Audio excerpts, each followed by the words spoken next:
नाशिकमध्ये होणाऱ्या सिंहस्थ कुंभमेळ्याचे संपूर्ण कामं, संपूर्ण साधुग्रामचं काम ज्या तपोवन परिसरात होणार आहे, त्या तपोवन परिसरातल्या प्रभाग क्रमांक 3मधून नाशिकचे भाजपचे हे सगळे उमेदवार जे आहेत ते सध्या मैदानात आहेत.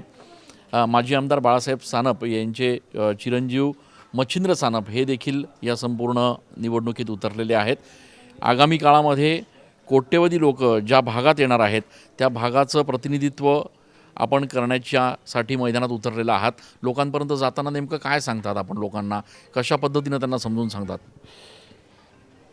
2017 साली प्रभाग 3च्या सर्व मतदारांनी माझ्यावर विश्वास टाकून मला भरभर मतांनी निवडून दिलं होतं आणि त्या विश्वासाला मी पात्र ठरलो आहे. मी प्रभागामध्ये नाट्यगृह असेल, बस डेपो असेल, थीम पार्क गार्डन असेल, अनेक ओपन पेस डेव्हलप केले आहेत. व्यायामशाळा असेल, ड्रेनेजचे प्रश्न असेल, कॉन्क्रीटचे रस्ते असेल, हे जास्तीत जास्त करण्याचे मी प्रयत्न केलेले आहे. आणि येणारा कुंभमेळा हा प्रभाग 3मध्येच असल्यामुळे अजूनच आम्हाला काम करण्याची संधी मिळालेली आहे. शौचालय असेल, आरोग्य असेल, घाटांचं सुशोभीकरण असेल, येणारे भाविकांची जी गैरसोय होऊ नये यासाठी आम्ही जास्तीत जास्त प्रयत्न करणार आहोत. भाजपचा खरं तर हा बालेकिल्ला, मोठ्या प्रमाणात भाजपला मानणारा वर्ग या संपूर्ण मतदारसंघात आहे. येणाऱ्या दिवसांमध्ये सिंहस्थ आपल्या याच भागात होणार आहे. लोकांना काय सांगताय तुम्ही नेमकं? येणाऱ्या काळात सिंहस्थ हा आपल्या प्रभागात आहे. तपोवनात मोठ्या प्रमाणात सगळ्या साधू संत आणि देशभरातून नागरिक येणार आहे. मी सर्वांना सांगेल की व्यवस्थित सगळं नियोजन झालं पाहिजे.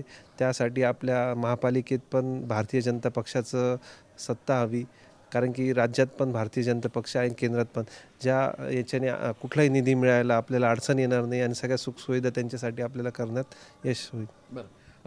मान्यताई, आपण करोना काळामध्ये जे काही काम केलं, लोकांना अगदी लोकांच्या घरोघरी जाऊन तुम्ही त्यांना मदत करत होतात, फायदा होतोय कुठेतरी आणि लोक काही आठवण काढतायत त्याची?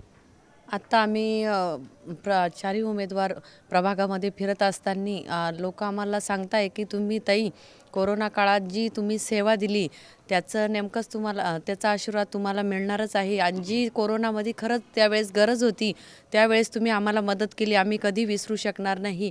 आणि प्रत्येक भागामध्ये, प्रत्येक आपल्या प्रभाग 3मध्ये आम्हाला सगळेच नागरिक बोलतात की तुम्ही खूप काम छान केलं. आणि चारही उमेदवार आम्ही जिथं जिथं जातो तिथं आम्हाला खूप चांगला नागरिकांचा प्रतिसाद मिळत आहेत. आणि आम्ही गेल्या 2017ला जेव्हा निवडणूक झाली तेव्हापासून आत्तापर्यंत जे काही मोठे प्रकल्प असतील, गार्डन असेल, नाट्यगृह असेल, जे काही रस्ते, लाईट, पाणी असेल, हे कामं प्रामाणिकपणे केले. आणि ह्यापुढेही इथून पुढं आम्हाला या निवडणुकीत सर्व नागरिकांच्या सर्वांच्या आशीर्वादाने यापुढे आम्ही चारही उमेदवार एकजुटीने दिलानी काम करू.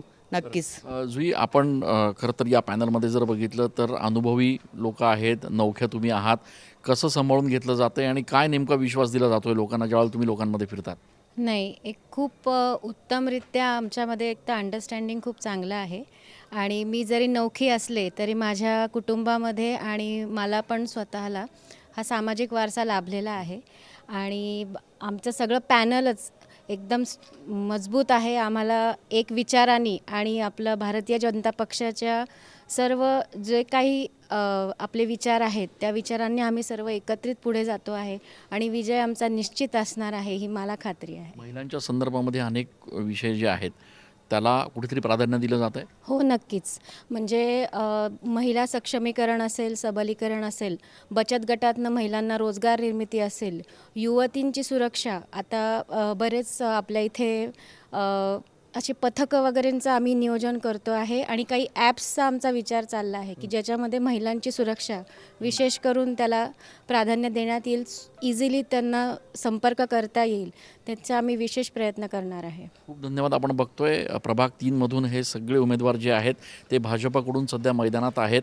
हा तोच प्रभाग आहे ज्या ठिकाणी आगामी काळात सिंहस्थ कुंभमेळ्याचं आयोजन केलं जाणार आहे. कोट्यवधी भाविक जे आहेत ते याच भागामध्ये सिंहस्थाच्या निमित्तानं येणार आहे. आणि त्यामुळे आगामी काळात हे ज्या पद्धतीनं लोकांशी संपर्क साधतायत, लोकांकडे घरोघरी जाऊन प्रचार करतायत, त्या सगळ्या पार्श्वभूमीवर मतदार नेमका कसा कौल देतात हे बघणं देखील महत्त्वाचं असणार आहे. कॅमेरा पर्सन आकाश येवलेसह मी चंदन पूजा अधिकारी, TV9 मराठी.